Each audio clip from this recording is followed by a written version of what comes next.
So I will cross that off the checklist. And then Ferris, in about 30 seconds, if you can give me the confirmation in Zoom chat, that would be awesome.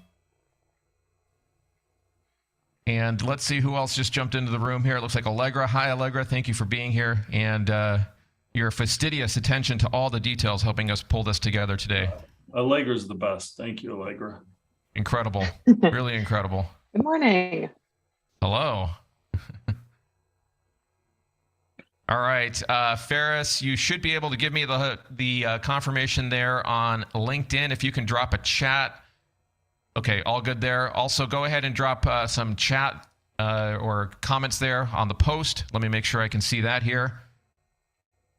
And if you just jumped into the virtual room here in Zoom, you're going to hear me talk to LinkedIn folks as well. LinkedIn friends, if you are seeing me right now, waving at you here on the screen, please drop a hello in LinkedIn chat. Give us some likes, give us some love there. LinkedIn doesn't always do a great job letting me know that you're here, so drop a hello and include your name so I can see you and say hello to you as well. Hey, can someone email Dennis the link? Why can I not? I think Dennis must not have the link to get in. Is someone got his email just to resend it real quick? Sorry. Perfect. No problem. Mike, I think that's your task. Go ahead and resend him the panel invite. Ferris, I see your note there in LinkedIn. Fantastic. I see Lynn is here. Lynn, you ready to go? You're going to present today? That'd be a no. Like giving Lynn a hard time. That'd be a no. Huh? A no? A firm no? A firm no. We generally give her a hard time? Is that what you were going to say, yeah. Kev? I was generally we keep her muted, but I don't want to get in trouble with her because that will get me in trouble. And she's very good to me. Lynn, we got to get you on. We got to get you on. If you just jumped into the room, I see Aaron is here. Chance is here. David is here. A good, strong name, of course. Douglas, Jacob, Jeff, Jim. If you can hear me, folks, and see me waving at you here, please drop a hello there in Zoom chat. Find that at the bottom of your screen. And go drop a hello. If you just dropped in, say hello. I see someone raising their hand, maybe waving at me. Fantastic. And let's see, Allegra, can you confirm that you notified Mike about Dennis? Just want to make sure that that's good to go. David, I see your hand up. Hello, David. Is that a high five? Like Peloton. Yeah. Jim, hello. All right, Allegra, I see you reaching out. Javier, over on LinkedIn. How you doing, Javier? It's good to see you there. If you're on LinkedIn right now and you're watching us today, please drop a hello there in the chat, in the comments here. I want to make sure I say hello to you. So LinkedIn doesn't always do a good job showing me your name. Sometimes they keep your name back. So if you drop a hello there, also include your name so I can say hi to you. I want to make sure I welcome everybody who's watching us today. Thank you, Allegra, for doing that. I see your note to Mike. Perfect. All right, thank you, Lita. Great. Javier is here. He says, hello. Awesome, Javier. Thank you for being here. Folks, if you're in the Zoom room, I asked this question a second ago before many of you jumped in, but I would love to know how you heard about today's event. Where did you see it? Who told you about it? Take a moment to drop that into the chat, either in Zoom or LinkedIn. Please let me know where you heard about today's event. We always like learning how folks are coming to us. I see Mark just came into Zoom. Hi, Mark. All right. Lita, I see your note. Mike is on it. Awesome. Eric Vessels is in the house. Eric, I see you over on LinkedIn. How are you, my man? It's been a couple of weeks since I saw you in Boca. Hope everything is continuing to at least stay the course for you there. I know you got a lot going on. Boca, I missed that invite. I didn't get to go to Boca. Sounds good. It was more on the 2D side. Oh, yeah, that's right. Yep. With our friends over at Canon. Vincent is here, just hopped on LinkedIn. All right. Javier is here on LinkedIn. Ferris, I see you speaking to folks. Good job, Ferris.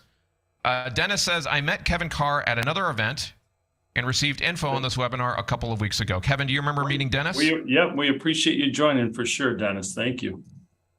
Another good sign that they come back after meeting me live and just yeah, they meet you in person and they come back. Yeah, definitely a good thing. I mean, I get the sense that our senses of humor, Kevin, are pretty complementary. So I can't wait to actually hang out with you and throw some dad jokes around in person. Yeah, we would have fun, that's for sure. All right, awesome, folks. Well, in about 2 minutes, I'm going to officially kick us off. Thank you for being here early. We've had a good group in the room.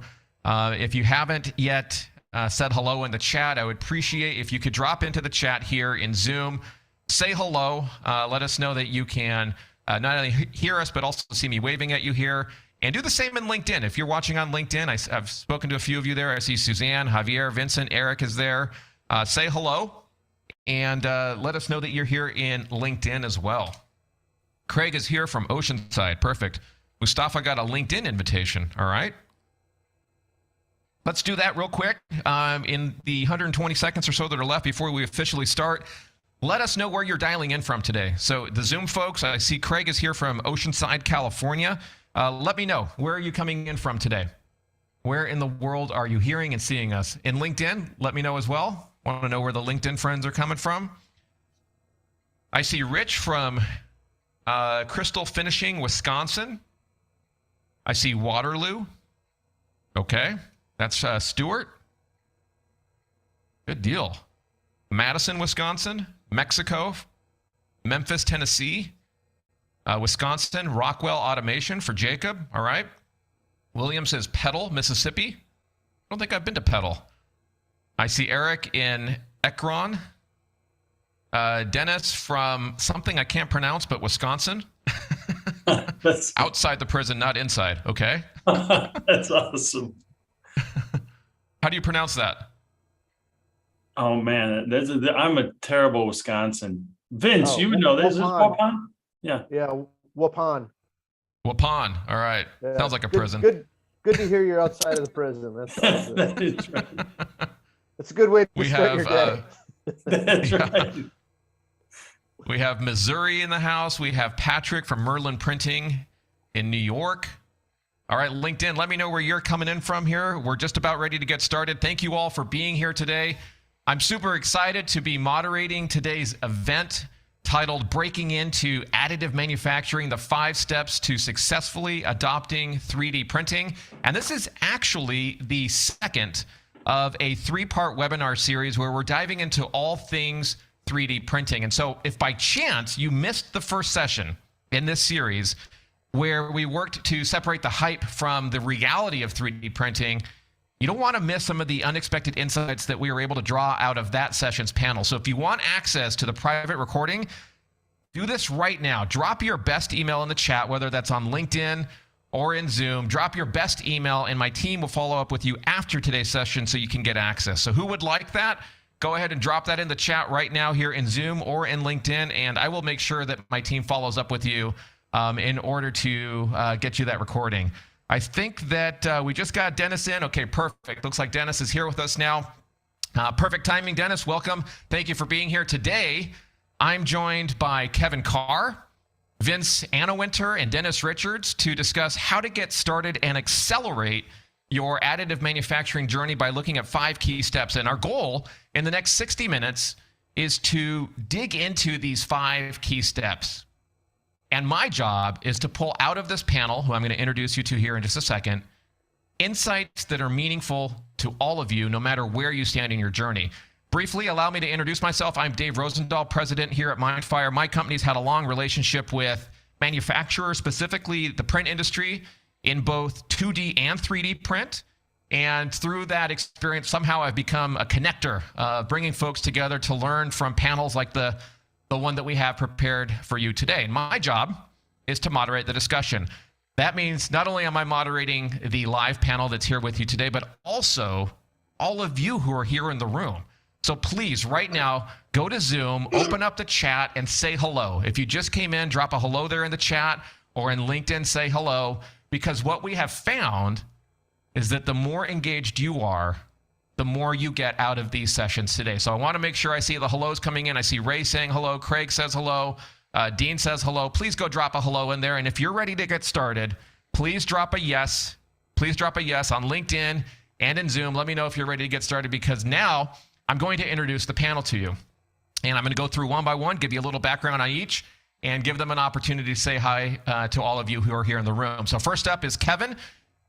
He is the president at Master Graphics, where for over 70 years, they've sold wide format and graphics printers. But more recently, they've expanded to offer 3D printers from HP, 3D Systems, 3D Platform, Ultimaker. And today, they're focused on partnering with manufacturers to successfully implement additive manufacturing. And their goal is to help the industry, all of you who are here, successfully adopt 3D. And Kevin's really been leading the industry and helping the 3D print community learn and get inspired and take action through events like the one today. So today's event was Kevin's idea, and we're grateful to you, Kevin, for pulling us all together. How are you this morning, my man? I'm doing great. Thanks for hosting, as always, because you do a great job. I love the excitement and appreciate being here.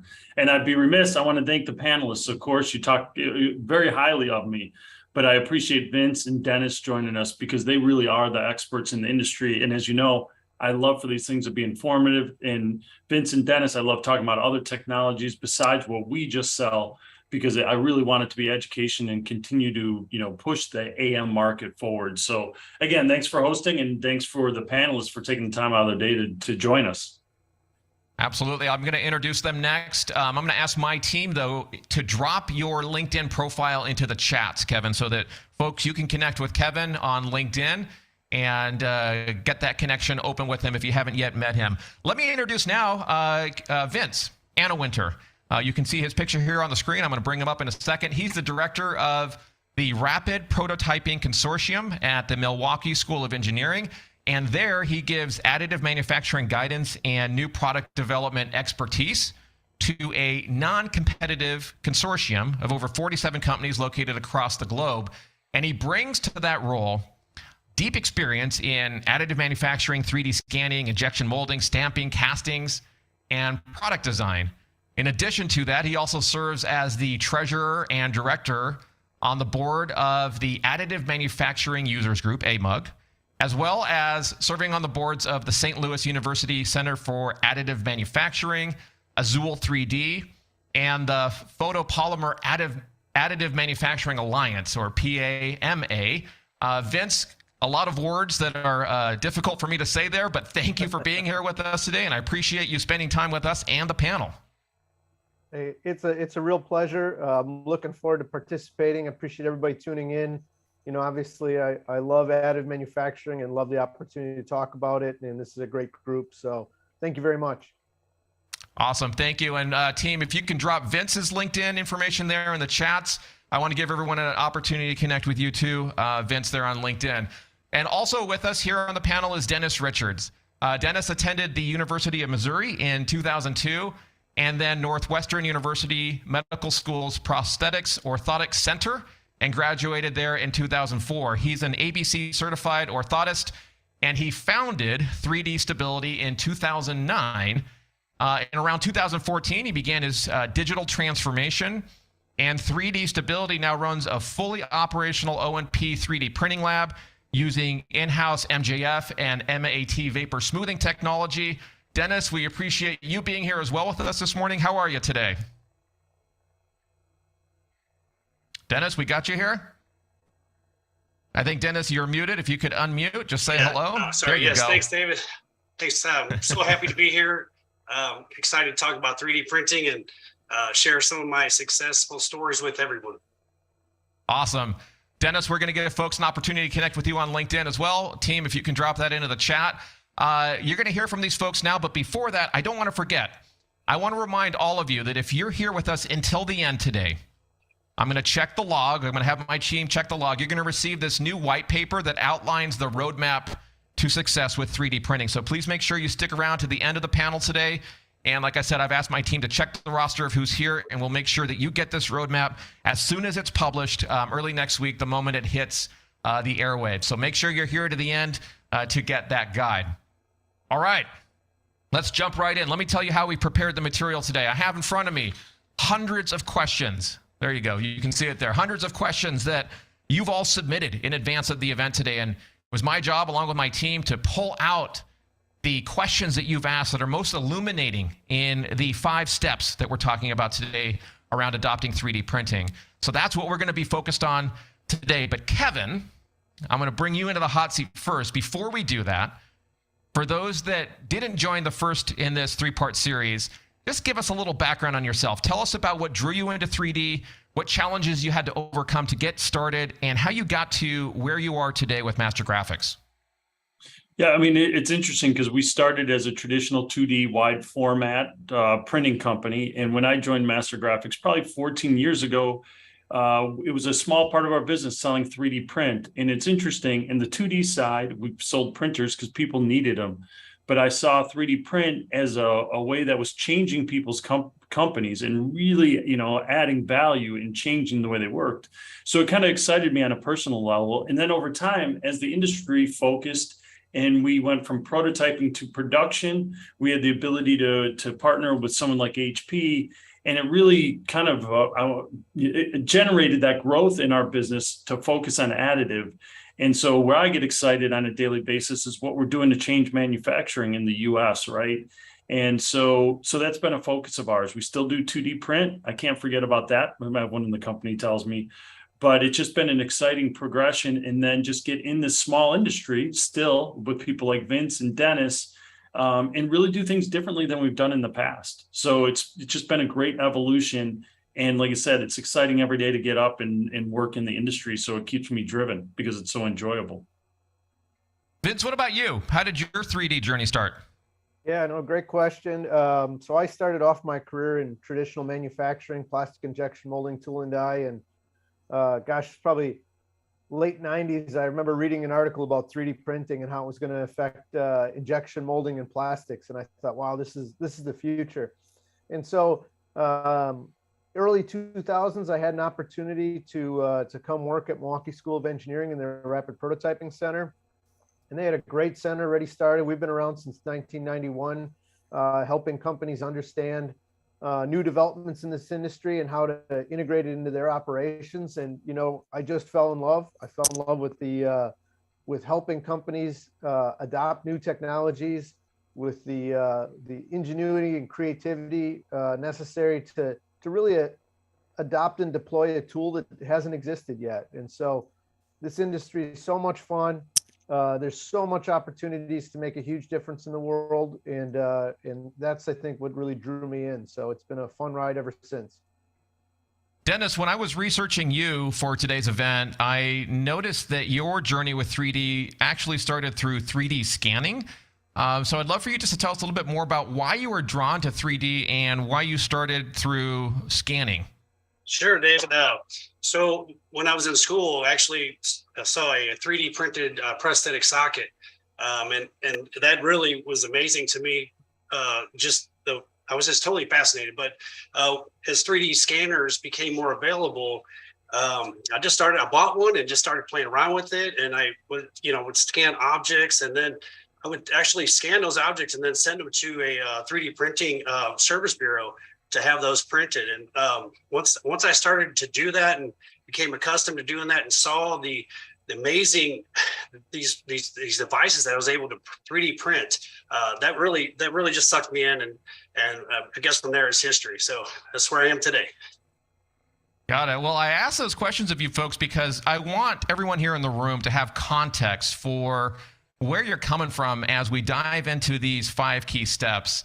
And in the last webinar, again, if you missed that, drop your best email in the chat and we'll get that panel discussion over to you. But in the last webinar, Kevin, who was here, asked if we're new to additive, where do we start to ensure that we're setting up properly to maximize our efforts and our investment? And that's exactly what I want to dive into now. So the first step to understanding how to identify profitable opportunities within additive manufacturing is where most organizations start. For many, they want to understand the investment opportunity, why now, and how do we best assess the ROI of this technology. So let me start with a question that's probably on many minds right now, which is related to the state of the economy.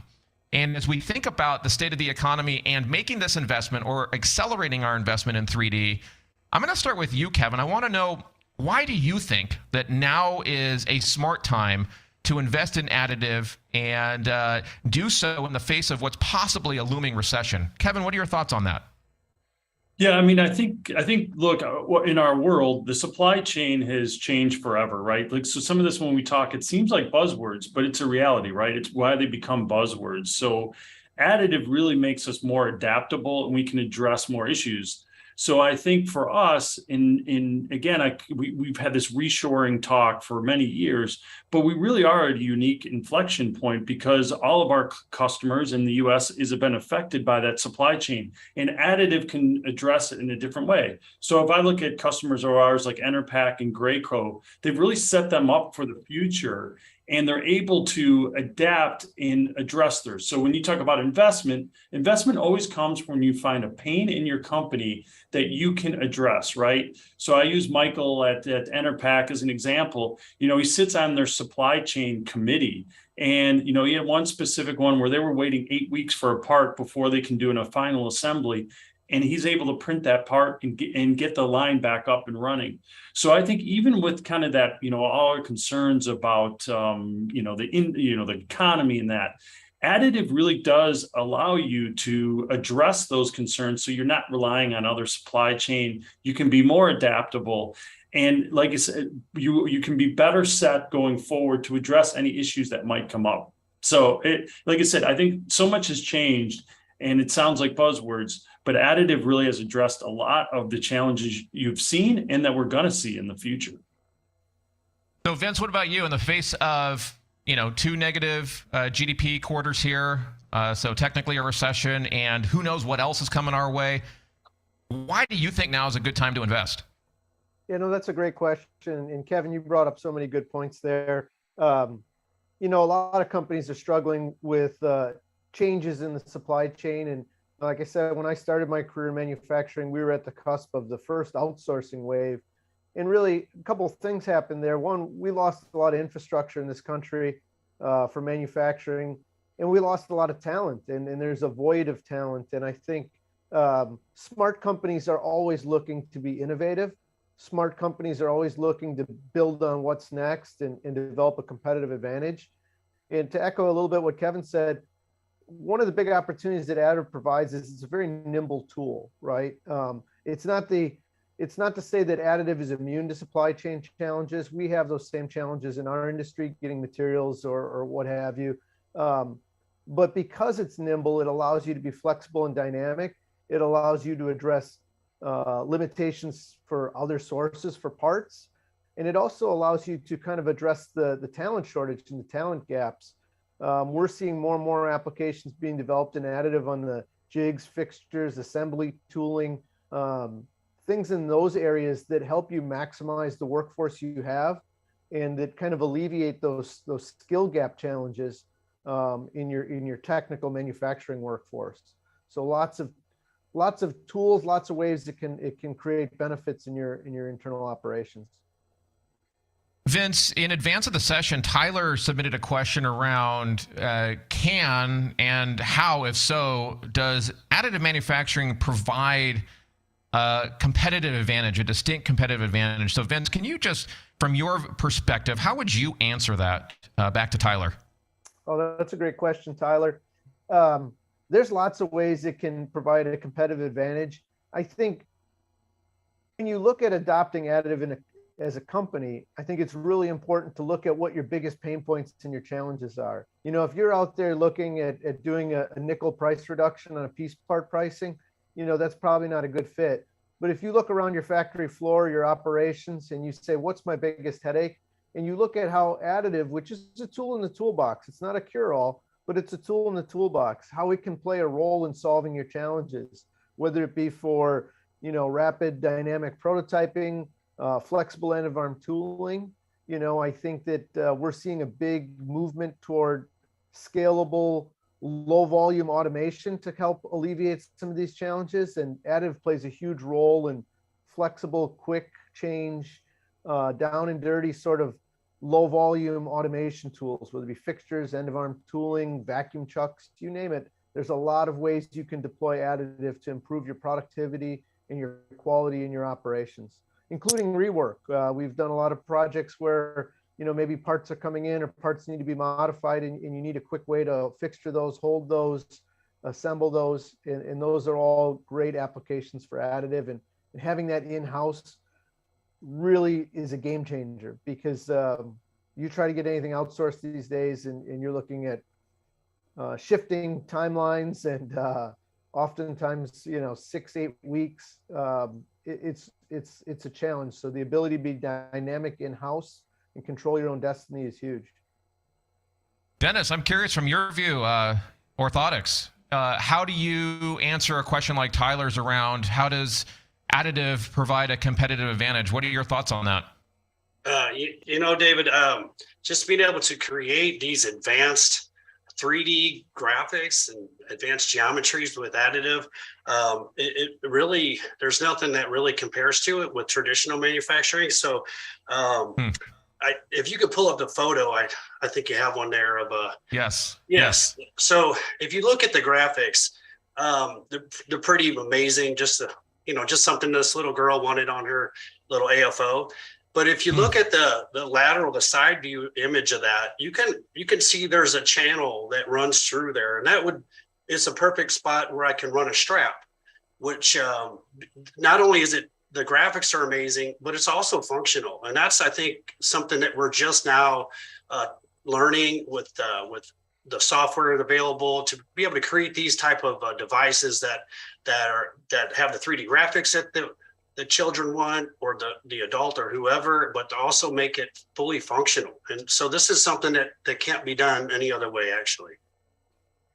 That's wonderful. This definitely resonates with me, having small girls, and I can imagine that even just for the recipient of that, this is something that makes that process a little bit easier to take in. So thank you for sharing that example. Let me ask you, Dennis, going back to you, this next question here. What would you say to someone who says, I need to figure out the best way to determine the cost benefits for additive manufacturing over traditional manufacturing? Craig and many others asked that question around how would you guide someone in assessing the benefits of AM over traditional manufacturing? How would you answer that, Dennis? Yeah, this is a question I'm asked on a regular basis, and it's difficult to really compare the two, because you're going from a 3D printed additive manufacturing from a traditional handmade. So there's a big jump between the two. But I think if you're looking at if you're comparing the cost, it really becomes you're going to save on the labor side. So like you were saying earlier, with the labor shortages, the increased cost of labor. So I kind of look at my 3D printer as a form of automation, because traditional, you may be able to hand make one at a time, where with a 3D printer, I'm making several devices at one time, and it's done unattended. So it's done usually at night. So, that's the best way for me to describe where you're going to really get the cost savings. But outside of that, there's other value to 3D printing besides just the cost too. So Vince, I'm going to throw this one at you. I'm just curious then, kind of coming from outside the industry and looking in, what would you say is the number one reason that you feel most companies do not invest in 3D printing? I saw Allison and many others kind of wondering the same thing, like, what is it that's keeping companies from investing? How would you answer that, Vince? Yeah, I would. That's a great question. And I would say, unfortunately, there's probably two things that keep companies from investing in 3D printing. And one might be kind of a problem with the early legacy of our industry. And maybe it was that they had a bad experience initially. We see a lot of folks that maybe got in early, and they had maybe unrealistic expectations. And really, let me just put a plug in for Kevin on this. One of the things I really enjoy about working with Master Graphics and Kevin is that they are a very pragmatic, realistic partner, and they do a great job of helping potential customers understand what realistic expectations are for the technology, where it will work and where it won't work. And I think that early on in our industry, we had a lot of opportunities where folks did not give accurate expectations, and folks got scared away. They had a bad experience, didn't work out well, didn't meet expectations, and then they went away. So I think That's a big one. I think just, you know, fear of the unknown is always big. You know, I really commend folks like Dennis. It's been hard to adopt additive in a lot of traditional industries because a lot of folks get threatened by new technologies, and getting over that fear and adopting new challenges is really a great opportunity. I'm curious for all of you in the audience right now. So Zoom and LinkedIn, do you resonate with that? So, you know, the idea that perhaps from one perspective, what we're battling is a little bit of the hype versus the reality, which is kind of what we talked about in the first of these series, the first of the webinars. Does that resonate with anybody here in Zoom? I want you to go over to chat. Let me know if that resonates with you. If you're on LinkedIn, throw that in the chat if what Vince just said resonates there with you. Dennis, I'm going to throw the same question to you. What do you think has kept organizations from investing in 3D from your perspective? Dennis, you may be muted. Yeah, Dennis, go ahead and unmute. So in the field, everybody's concerned about failure, whether these parts are going to be strong enough. And I think that's overall the number one concern. But I can tell you that, you know, since multi-jet fusion was available, I've been 3D printing since 2018. And, you know, early on, there were some issues more on the CAD side of things for me, so I could really figure out exactly the thicknesses, the materials to use. So there was a lot of trial and error during that year. But ever since, you know, we got through those, the trial phase, it's been nothing but good. Every once in a while I have an issue, but for the most part, I've got hundreds of cases now that these patients are doing very well in their devices, and you know, it's gone very well for me. So. Yeah, interesting. I see from Mark. Mark, thank you for this comment here. Adding some additional perspective that some of the low-end personal printers don't meet the professional expectations, and so perhaps folks have been kind of misguided by that or given the wrong impression. What I want to do, folks, is ask you this same question. I'm going to ask you a variation of the question that I just asked Vince and Dennis. I'm going to do that through a poll here. So if you can turn your attention to the screen, go ahead and look at the screen here. What I want to know is what's holding you back. So if you haven't yet adopted, or if you have but haven't yet fully embraced 3D printing, what would you say is the number one reason holding you back? Let's do a little intel gathering here, and then I'm going to share back the poll to all of you so you can learn from your peers as well. So if you haven't started, what's holding you back? What's the number one reason? Or if you have, but you feel you haven't yet fully embraced the technology and the potential, what's holding you back? No clear ROI, lack of qualified resources, the learning curve. Maybe you don't think 3D can handle your use case or something else. Put that in the chat. I'm going to give you a few more seconds. Come on, want everybody to get out there and give an answer here. We got 41% of you in Zoom having answered. LinkedIn, go ahead and just throw your throw your response there in the chat for us. I see Patrick over there. All right. If you're picking something else, make sure to put that in the chat. I'm going to give you another few seconds here. All right, let's take a look at how you and your peers answered this question here. I'm going to pull it up and share the results with all of you. So here we go. Interesting. We have 33% saying that there's no clear ROI, followed by something else. So please go put that in the chat. I want to know what those something else's are. And then we've got at 16% both the learning curve and 3D can't handle my use case. And lastly, a lack of qualified resources. Interesting. Kevin, I'm just curious from your perspective, how does that line up with what you thought we might learn from this room? It's interesting. I was going to, and I would be curious if Vince and Dennis say this, but ROI is always the challenge. And it's what we see a lot is it's that first acquisition of a 3D print or an additive solution. Then the second one gets easier because then they understand it better. But no question, ROI. I mean, Dennis talked a little bit about trying to compare the two, and Vince even talked about, which was a great point, if you're trying to make it cheaper for the material, it's probably not going to work.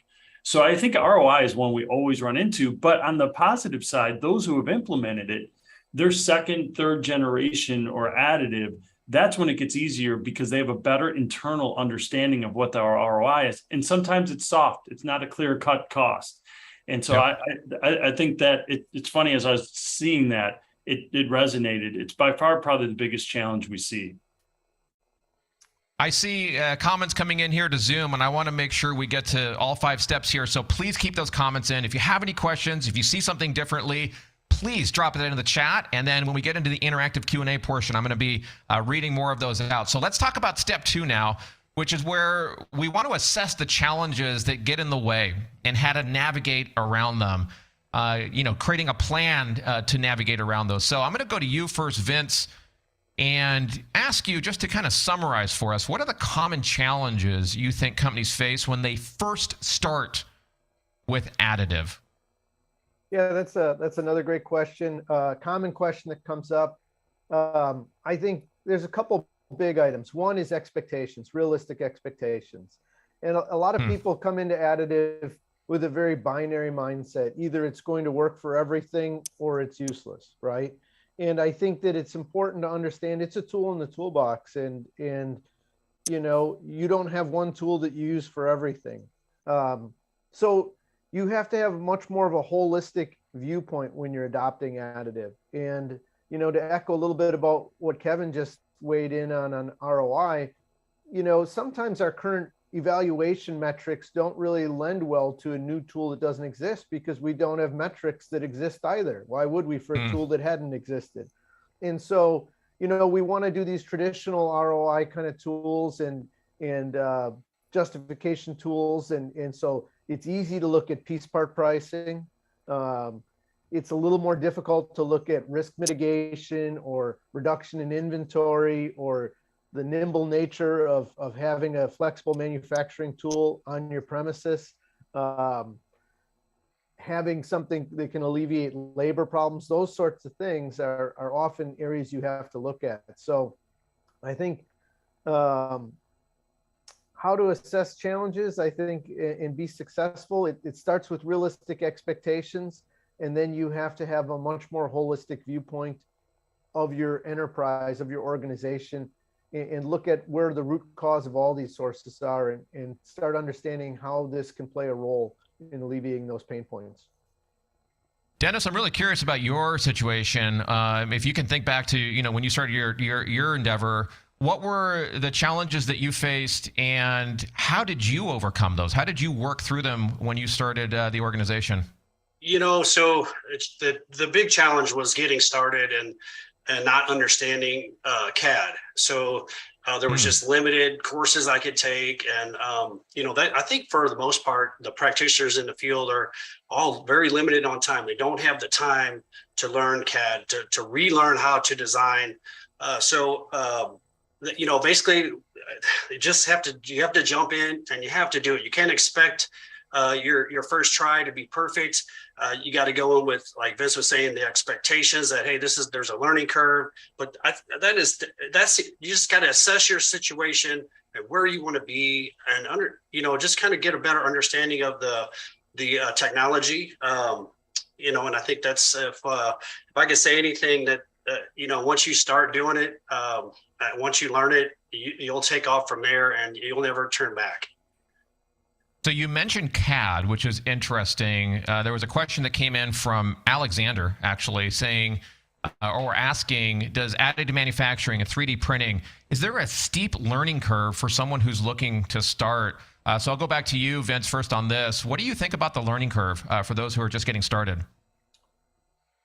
Yeah, there's absolutely a learning curve. I think, understanding the limitations of the technology and the opportunities. There's a lot of talk about the materials and diminished mechanical properties and things like that. But the truth is, in our everyday life, actually a colleague of mine, Gideon Levy, put it best one time. We were chatting about this over breakfast, and he said, look, the world's most common material is lumber, and it has the most dissimilar mechanical properties there is, but we found a way to make it work. And I think having a good understanding of what additive is, and then being able to design around it, I think is critical. And I think, additive is becoming, the ecosystem is growing, right? We've reached kind of a critical mass in our industry. So I would say CAD was a challenge early on, but there's some great innovative tools coming out to help us really unlock the value of additive, right? it's again, we created a new tool. Now we have to create additional tools to help us leverage that tool. And that's coming, whether it be automated post-processing, finishing.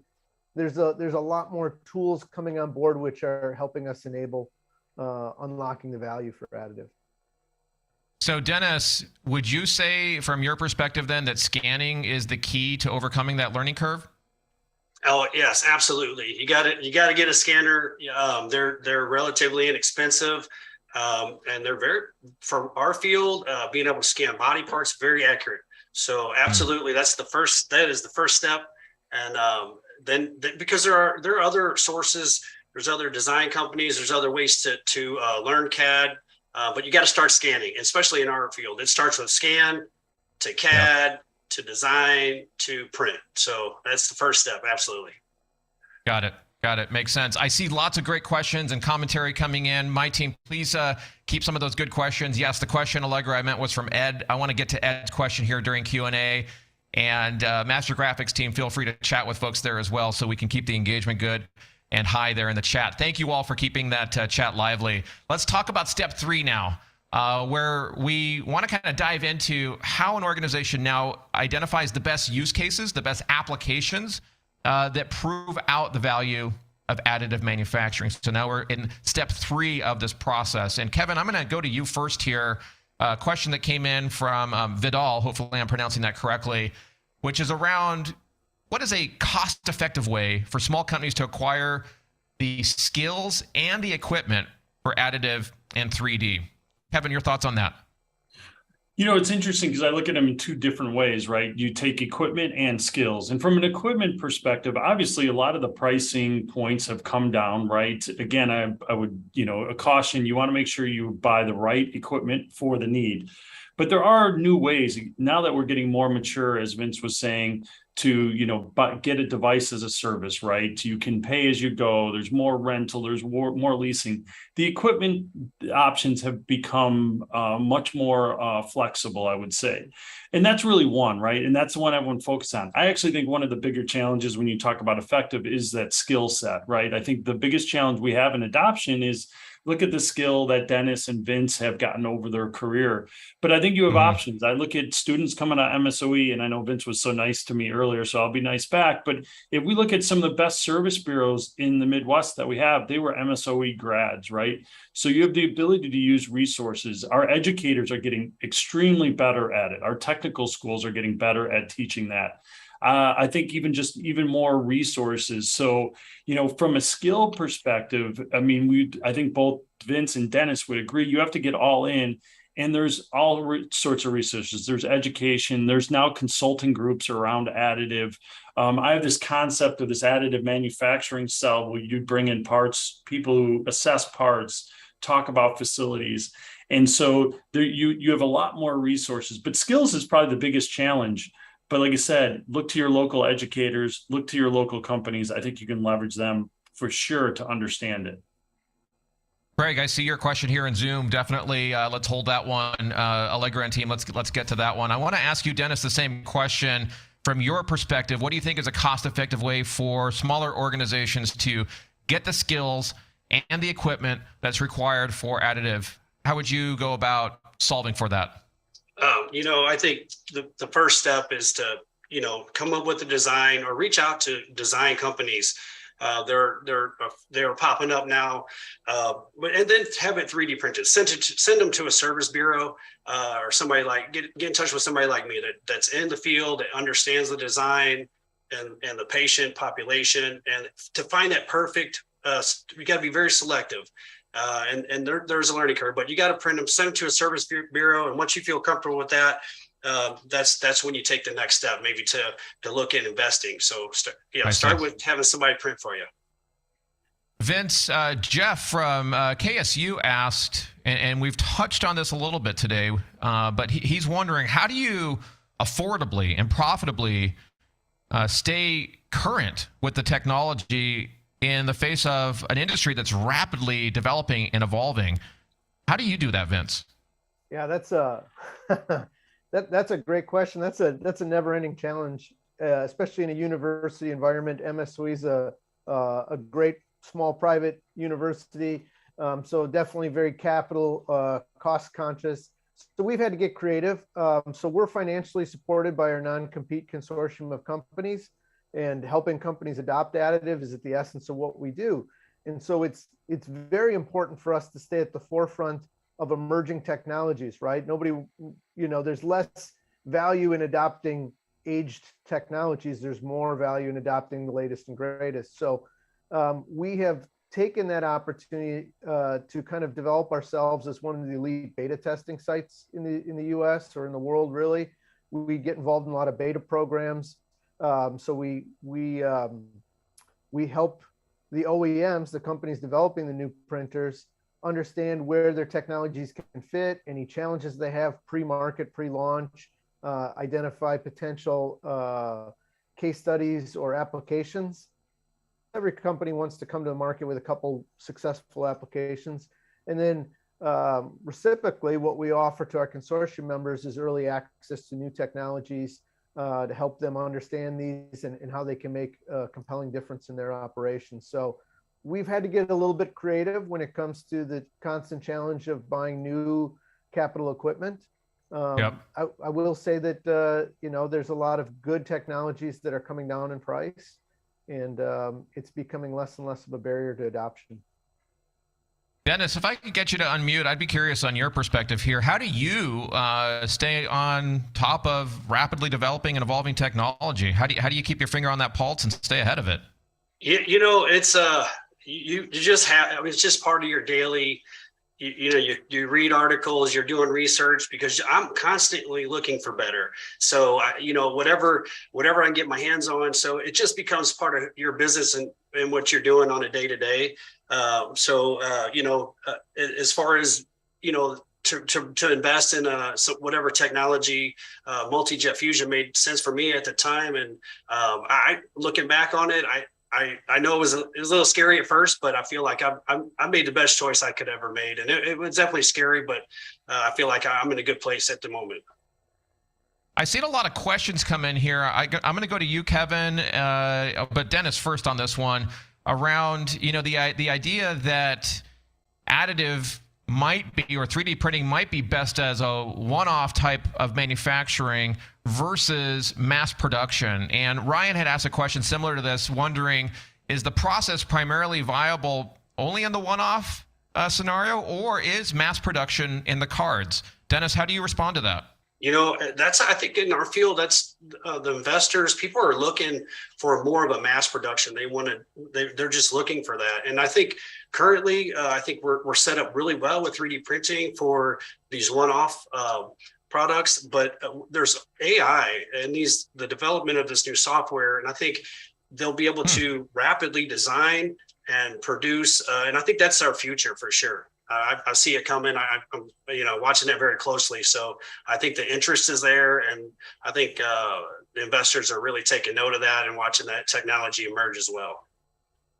Kevin, obviously you've invested heavily in this space. I'm curious your view on this.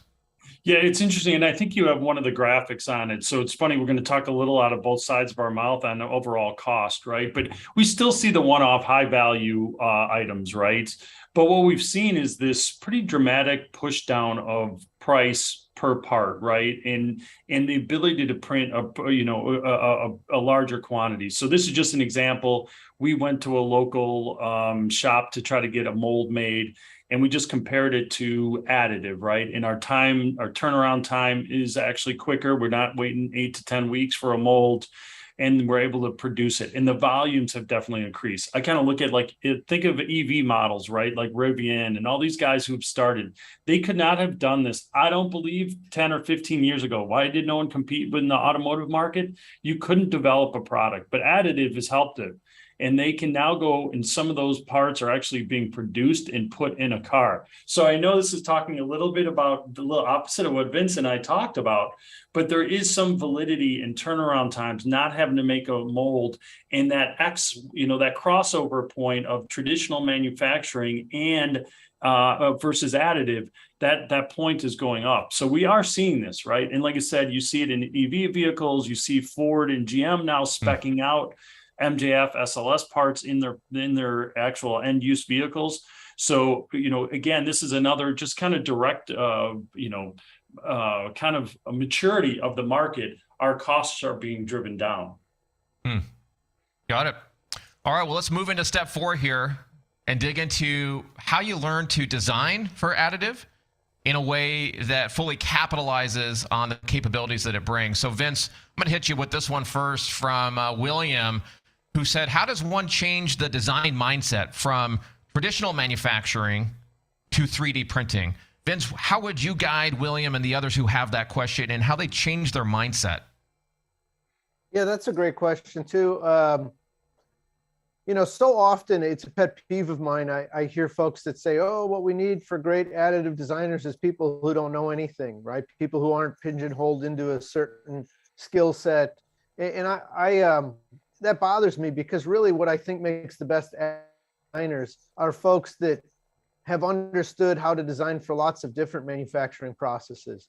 And additive is a manufacturing process, right? You wouldn't design a part the same way for blow molding as you would injection molding or thermoset molding. It's totally different. And truth be told, there's a lot of different design metrics that you need to put in place for the different additive processes. And so I think to start with, you need to understand the process you're designing for, what the opportunities and limitations are for that process, because every manufacturing process has those, and then maximize your design. I always say, especially when teaching students, I don't want additive to be an excuse to be a lazy designer.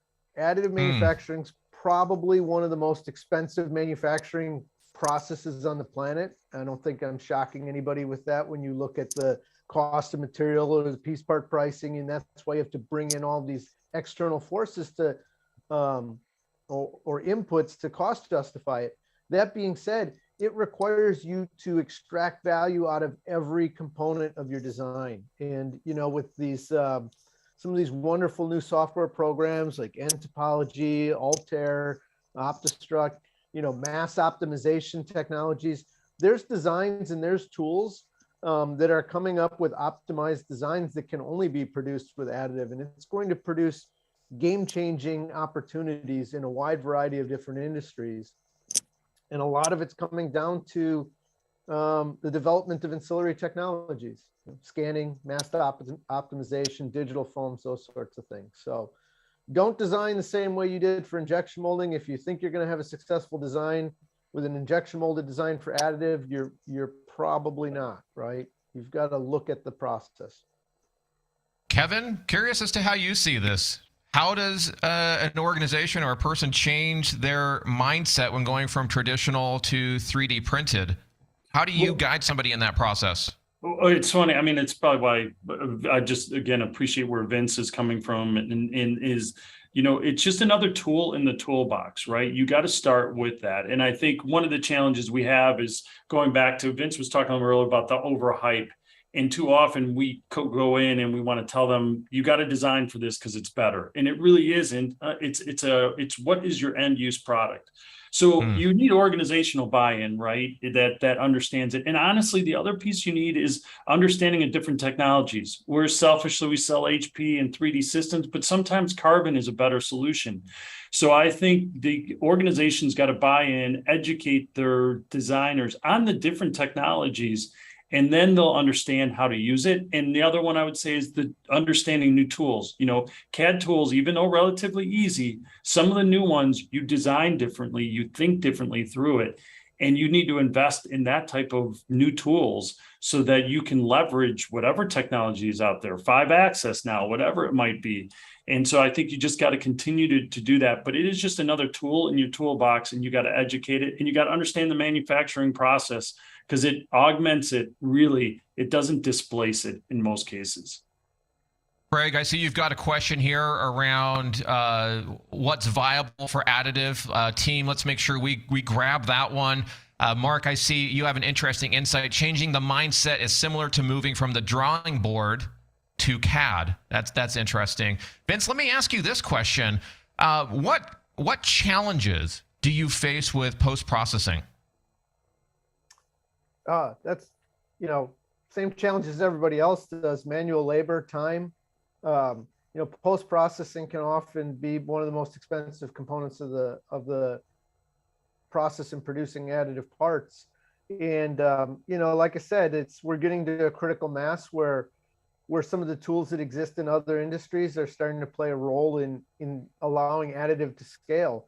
There's vision systems and parts sorters, automated processes that I've seen. You think of as we start to produce large volumes of 3D printed parts and they come out in a big cube, if you will, sorting those out into the right orders is a challenge. It's time consuming, challenging from a quality standpoint, not missing parts, not putting different orders in with the wrong ones, especially as you look at, say, mass customization or serial production. It can be a challenge. So tools such as adopting vision systems, automated post-processing, automated finishing, that's all leading the way in allowing us to really go after some higher volume production applications.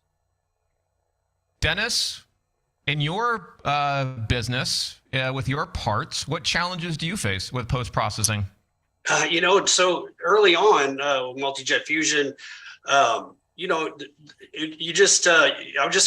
early adopter. So the challenges are you've got to have exceptional post-processing. The parts have to be completely smooth. They have to, they just have to be finished because, we're applying those to a patient. So, until I discovered the AMT vapor smoother, I was doing some processing by hand, which was very time consuming, but like they're saying, hey, these things are becoming more automated. There's better machinery. AMT is just purchased a machine from them, invested in this technology because it's an absolutely essential part of what I do. Absolutely. Got it. All right, let's. I'm keeping an eye on the time here. Let's talk about step 5 here, and then we're going to get into all the real-time Q&A. I want to talk about the in-house versus service bureau question. So, how do you know when to do something in-house versus sending work to a service bureau? So, what I want to do first, before I pose this to the panels, I want to get a sense for where you're all at with this. I'm going to launch another poll here. If you turn your attention to the screen, I want to get everybody to answer this. I'm going to give you a few seconds. How do you currently employ additive manufacturing? In-house? Do you use a service bureau? Some of you do both in-house and service bureau. And then, of course, there are some that don't do any 3D printing. So take a moment. Turn your attention to the screen. We've got over half of you having voted already. Come on. Get over to your keyboard. A few more seconds here. Let's get a few more. Come on, 1 or 2 more. There we go. I see the numbers climbing. All right, I'll give you 1 more second. How do you currently employ additive manufacturing? And the results are, I still see you voting. All right, here are the results. Let me bring those up on the screen here for you. I'm going to share the results here. And we have, let's see here. Number 1, 36% of you in-house. Followed by, interestingly, 33% don't do any 3D printing, and then 17% use both in-house and a service bureau, and 14% do it with a service bureau. Kevin, again, I'm going to go to you for impressions. Quick impression on that. How did that line up with what you thought we would hear from the group here? I'm actually surprised 33% don't do any, right? I mean, and actually, to be fair, that the combination is only 17%. So it actually, those two are a little more interesting than I would have thought. Maybe we're casting a wider net on who's joining us. You got to get Kevin, that 33% on board. When do you think then specifically, Kevin, that it makes sense to bring the work in-house versus utilizing a service bureau? Kind of what's that dividing line for you when you're talking to folks? Man, it's really that's such an individual question. It's hard, and it comes down to economics and timing, right? So there's 2 things. Sometimes you need the part quicker, right? So you want it in-house. You want the flexibility of it, and sometimes it's economically feasible to have it in-house. Other times it's economically, if you need different technologies, leverage, as we talk about the different, processes, obviously much harder to bring those processes in. So a lot of times that makes more sense. And building a case of use, a lot of times outsourcing is better. I would say this. I mean, Vince and Dennis have been around a long time, but if you look at service bureaus, it really is amazing. If you take injection molders and all the different services they do, our service bureaus are continuing to expand around additive. So they really offer capabilities that you can never do in-house, right? And so I know I went around and around on that, but it's an individual case of whether it be in-house or out-house, but both are pretty viable. That's why I was surprised. I figured both would have been a higher percentage. Interesting. Vince, I know this is a difficult question to tease apart in 30 seconds, but let's give the audience one primary insight from your vantage point as to when it's best to bring in-house versus utilize a service bureau. Vince, how would you reply to that? I think one of the, Kevin brought up a lot of great points. I think one of the big opportunities that in-house has is it brings exposure to the technology to your team, right? And gets your team exposed to it in a way that parts coming in the door won't offer. If it's there, it's at the forefront of mind. It allows maybe access to other departments that could leverage it that wouldn't otherwise have that opportunity, from the quality control folks making fixtures to the engineers to the manufacturing floor to maybe some folks doing assembly work, right? And so I think having that at the forefront of mind is a big opportunity for having it in-house. Otherwise, like Kevin said, it's a very personal operation specific question. And honestly, I'm surprised more folks aren't doing both in-house and service bureau. We find that quite a bit. Stella, I see you saying the poll doesn't consider production parts versus service parts. So that's a fair point. Vince, let me come back to you real quick here, and then I want to get to real-time Q&A, folks. Don't leave yet. I want to get to all your questions. Vince, Elizabeth asked this question when she came in and registered for the event today. She said, besides the printer or the printers themselves, what else that we haven't talked about here is needed to implement an additive manufacturing solution in-house? Vince? Oh, gosh. Besides the printers themselves, I think an open mindset. I think a pragmatic view and an open mindset, and some risk tolerance, right? Some patience. Yes. It's a new technology.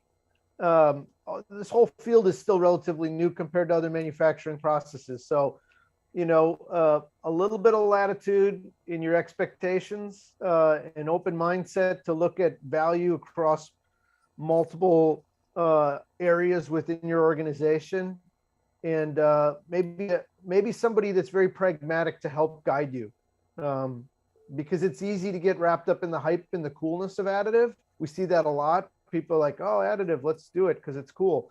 But to be sustainable, it has to make economic sense, and Yes. that's where it really needs to lie. Dennis, I know you mentioned vapor smoothing. So just briefly, in a nutshell, what else are you using to implement additive in your organization besides the printers? As far as, I fall into the category, I do in-house and I still use service bureaus. I can't do absolutely everything with my printer, but there's, like you were saying, there's so many materials and technologies out there. You just got to find what's best for your needs. So, but yeah, that is, I need, for my business, I need in-house, I need quick turnaround. And it's a big, everybody else in my field understand what I'm saying. When there's a rush or a repair, it has to happen pretty quickly. So that was very, very important for me. Yep. Makes sense. All right. Now I want to get to everybody's real-time questions. I see we have officially like 5 minutes left on the clock. So what I'm going to do is I'm actually going to ask the panel here to go into a little bit of overtime. Sometimes we do this when there's a lot of questions, and I can see that there's still quite a bit of unopened or unanswered questions here in the chat. So we're going to hang back, folks, and get to as many of those as we can.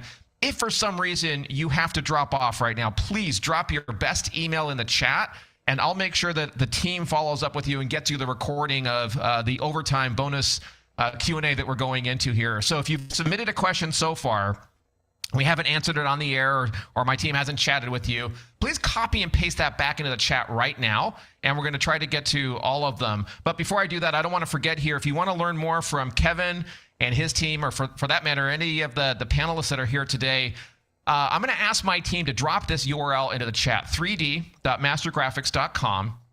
Team, if you can throw that here into Zoom and LinkedIn. And when you go to that link, you're going to see something that looks like this on the screen. Small form you can fill out, takes only a moment, and that'll connect you with Kevin and his team where they can speak to you one-on-one about where you are in your journey, the unique challenges that your organization and that you are facing, and if they can help, they're ready to assist. So take a moment. You can turn us down and go in and fill that form. My team has dropped the URL into the chat, or will be shortly. My team, please drop that in. There we go. Thank you, Allegra. And when you go there, fill out that form, take a moment to fill that in, and that'll connect us directly with Kevin and his team to talk about how we can help you specifically. So let's get to the questions. There was one that came in that I wanted to make sure, I called him Kevin, but it was actually Ed. What I want to do, panel, is wave your hand at me if you want to take this. This is from Ed. And Ed says, we've been able to use additive for manufacturing tools and for prototype development, but I would like to understand how to make production parts cost effective. Additive is well suited for low quantity, but with the cost of equipment, it's hard to support spending. Metal printing, SLS, would work great to eliminate welded structures, but with overhead costs, the parts would be more expensive with poor payback. How can you clarify how to justify? Kevin, I'm just going to put you on the spot here. Let's go with you, Kevin, and then I see Vince. I see you raising your hand. Kevin, thoughts on that? Vince is going to clean up my answer when I do it wrong. I mean, really, you threw in two things there, right? If you take plastic or polymer type, that's different than metal. To me, metal is still at the infancy. It is still, there's still a lot of post-processing. That's a harder one to go to production unless it's something specific like knee replacements, that type of thing. But on the plastic side of things, look, it is a matter of looking at that, the evolution of technology, and really understanding the overall cost, right? It is engaging someone like Vince that's been in the industry, or hopefully us, or to really look at that part, because that, if you haven't looked at it in the last 2 years, the ability to print in scale is changed dramatically, and Vince maybe can build on this. So you just got to continue to assess it, because things are changing, monthly and yearly. And so that's when even if you looked at it 2 years ago, it might be different today.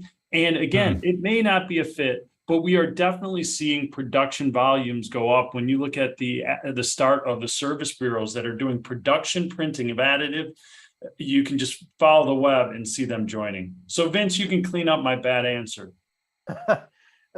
There's really not much cleanup to do. It's a great answer, Kevin. And I think that that's an important thing to understand, is that, look, it just may not be a good fit for additive, right? I mean, you need some level of complexity.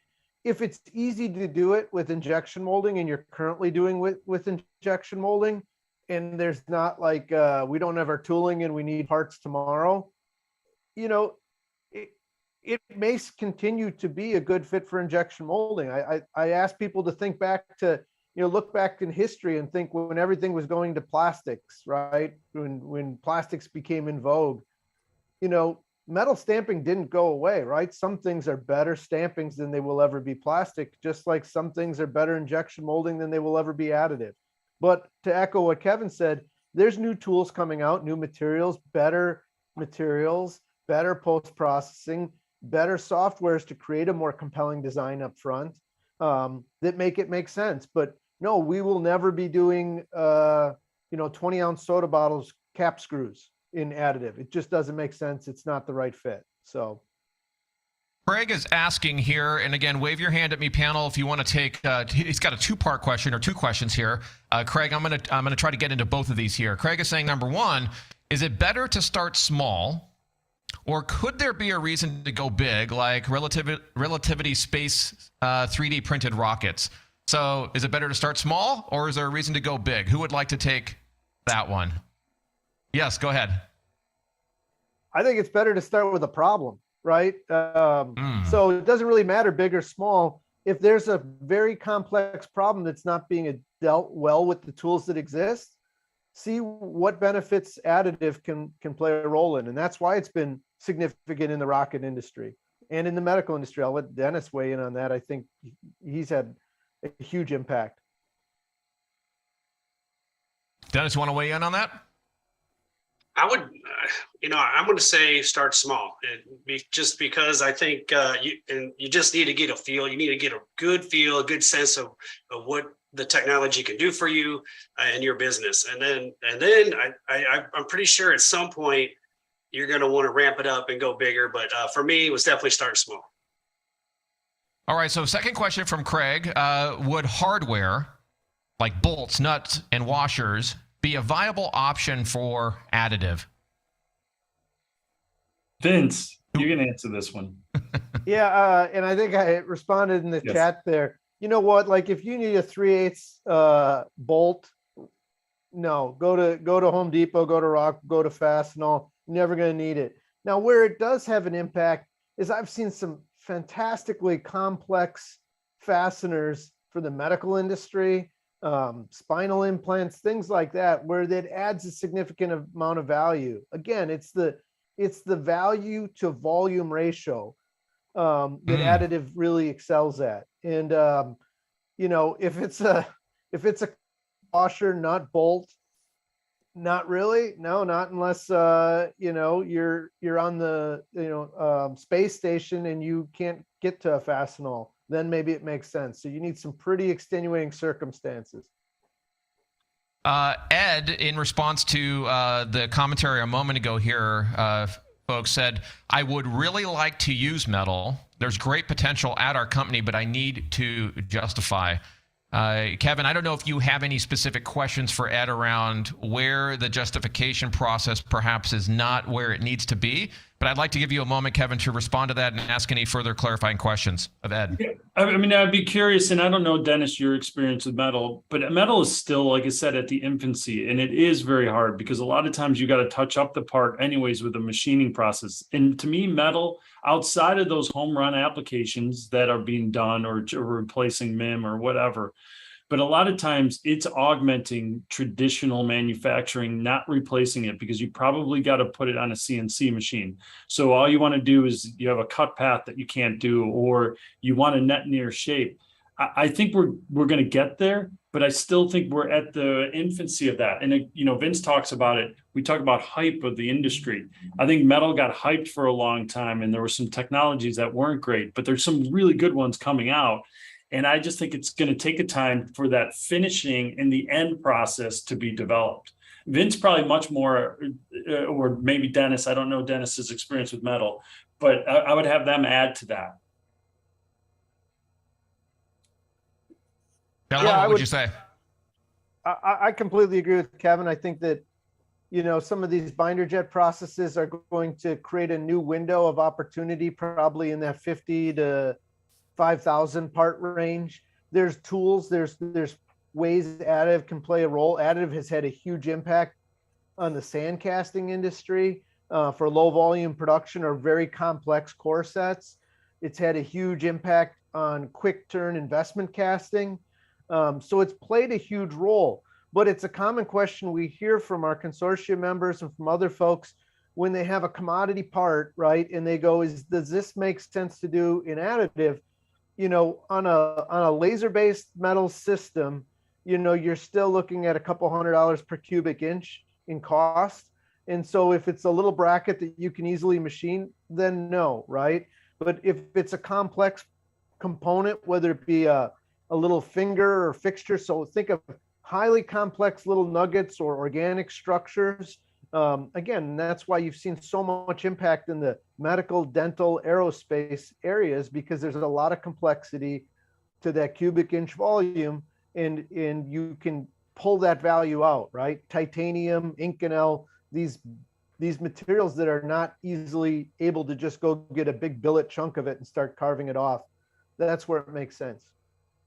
David Holman, I see your hand up here in the chat. If you've got a specific question, David, please throw it into the chat there. I'll make sure to get that. If you're here in Zoom or if you're here in LinkedIn and you're getting value from the panel today, I want to make sure you give them some X's and O's here in the chat. Give us some X's and O's. Open up the chat wherever you are right now. Drop some X's and O's in there if you're getting value from these folks and the answers that they're giving to your questions. I want to make sure I get to a few more of them. David, that's okay.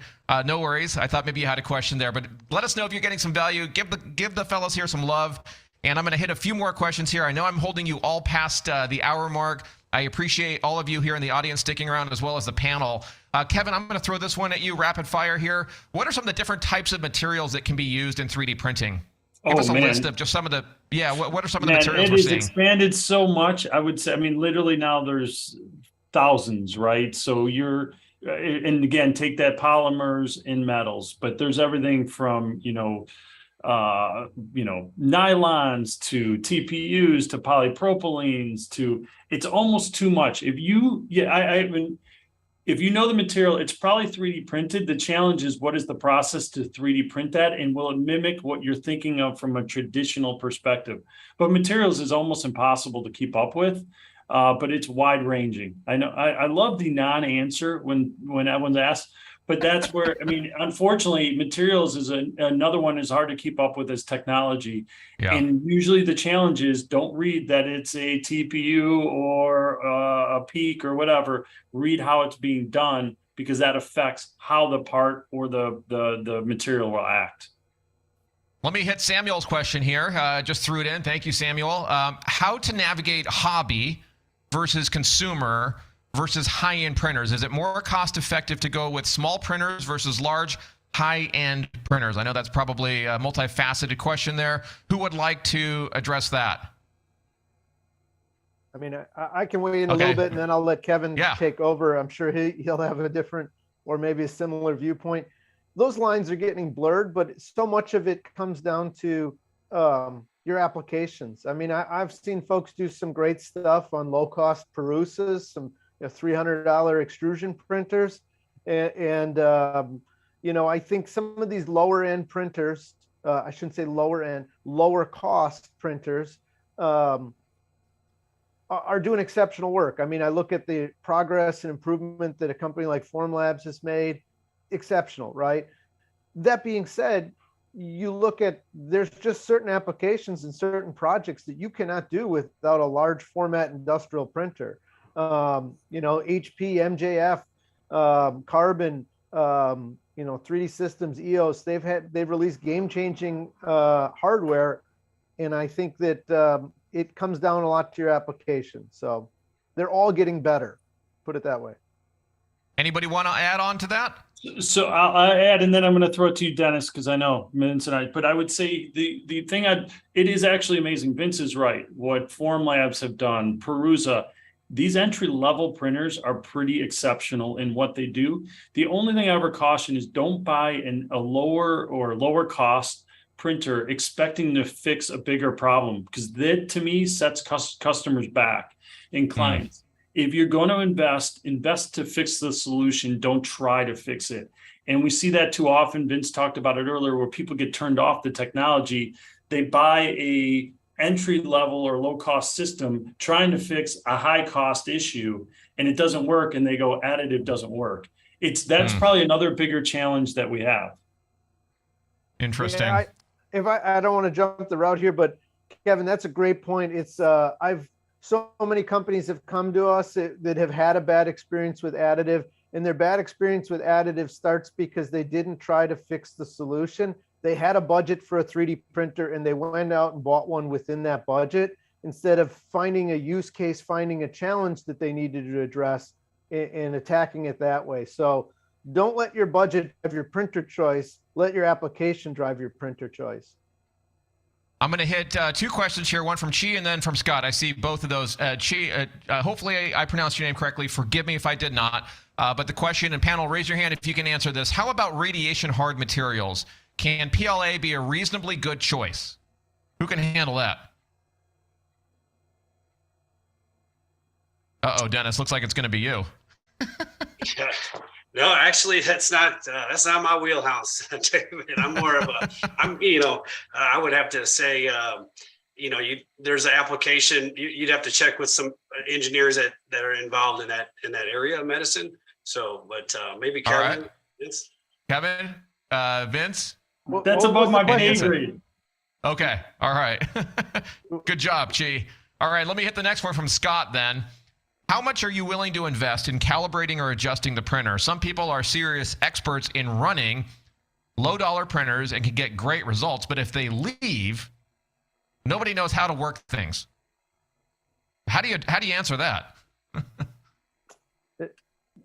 That's a great point. I mean, I don't know as much as a question as it is a great narrative and great comment. And I know Scott, he's exceptional. He's a very talented engineer, and he's 100% right. And a lot of times it will go back to that dovetails well within what you get from a value standpoint with the different levels of printers, right? If you're a tinkerer, if you can keep these printers running, you can get exceptional results from low-cost printers, but are they going to be as robust and reliable as the larger industrial ones? Probably not. So it's a trade-off, right? I think that's a great point that Scott made. I'll take it as a point more than a question at this point. There we go. All right, folks, I know I've held you a lengthy duration past our official end time. I appreciate the panel, but I want to ask everybody here in the audience one more question. If you can open up the chat right now, LinkedIn and Zoom, and take a moment to think about this question. What's one thing that stood out to you today? What was like an aha moment or a light bulb moment or an insight that one of the panel said or maybe illustrated or articulated in an anecdote that stood out to you today? I want to give you a few seconds to think about that and then drop that into the chat, please. What's something that stood out today? I still see a lot of you here in Zoom. I'm going to try not to talk too much so I don't distract you. But we always like knowing what stands out to you. Very helpful to us to help you. And then I'm going to read off the responses. Thank you, Stuart. I see yours here. Barb, let's get yours. Brent, Chance, Charles, David, Dean, Douglas, Ed, Elsa, Jacob. All right, I'm going to read off a few of these here. So we've got from Stuart, using the problem to justify the solution, not the cost. Yep, that one stood out to me as well. Jeff says value to volume ratio. Anusha, forgive me if I got your if I mispronounced your name, but ideas about conversion to a large-scale production of additive manufacturing. Ed says stronger encouragement to get hobby printers to acquaint. Hopefully I got that right. Barb says, don't let the budget drive printer choice, but the application or the need. Lawrence says the use of CAD for design. James says the standout for him was metal 3D printing is in its infancy. Ray is saying that it eliminates long lead time of tooling. Interesting. Yeah, these are very helpful, folks. Please keep these coming in. Kevin, I want to give you the opportunity to say a few closing words here and also remind everybody, if you want the recording of today's event, if you want to get any additional information from Kevin, I'm going to have my team drop the URL. Team, please drop that into chat and into Zoom here, LinkedIn and Zoom, and take a moment after this event to go in and fill that form if you want to talk further to Kevin or, for that matter, any of the experts here about how to take the next step in your journey. Thank you, Allegra, for dropping that in. Kevin, I want to give you an opportunity to say a closing word here. No, again, I want to thank the guests, right, Vince and Dennis, for joining and you hosting, just because, again, I love these are informative, right? I love they're not product-based. I don't know if you saw, Vince, someone actually said you're the smartest person in the room. Dennis and I did see that. Were offended by that. But yes, the best $10 I ever spent. I know. I think it was your son. But anyways, I know. So I appreciate it. Like I said, you guys taking the time out. We just, again, I'm passionate about the industry that we keep moving it forward and appreciate these two brilliant people to join us. So thank you for that. Thank you, fellas. I appreciate everybody. Thank you to you, Kevin, to you, Vince, to Dennis, but most importantly, to all of you who are here in the room with us. Thank you for spending time with us today. I hope you got value out of it. Please drop the thank yous there in the chat. I'm going to give you 30 seconds to say thank you to the panel here. Bill says what struck him most were the honest, realistic answers. Yes, that's good.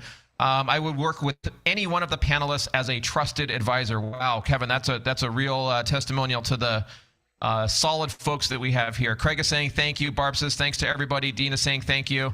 Thank you. Great information. Thanks for this presentation information, says David. You're welcome, folks. Thank you for being here. Remember, this is the second in a 3-part series. If you missed the first, make sure to let us know if you want that. Drop your best email there in the chat. And also stay tuned for the next session where we will continue this. Jeff says thanks to all, always enlightening. Scott says, thank you, guys. Warren says, thanks to the panelists for very informative information. Patrick says, thank you all. Bill says, please send the first recording as well. Bill, did you drop in your best email into the chat? If not, please do that. I see the emails coming in here. If you want the first session, the first panel, please drop your email, the best email that you have for yourself, into the chat, and my team will follow up with you and make sure that you get the recording to that private event. All right? Thank you. I'll leave the chat open for another minute, but officially I will bring us to a close here. Thank you all for your time. Have a wonderful rest of the day and a fantastic weekend. And thank you to the panel and to all of you here. Thanks Thank you, for everybody. joining. Thanks, Vince. Thanks, Dennis. Thanks, Thank Dave. you, guys. Thank you. Bye, everyone. I'm going to leave the chat open in case anybody else has any follow-up requests, but thank you for today, and I will see you all very soon. Bye-bye. Thanks, everyone.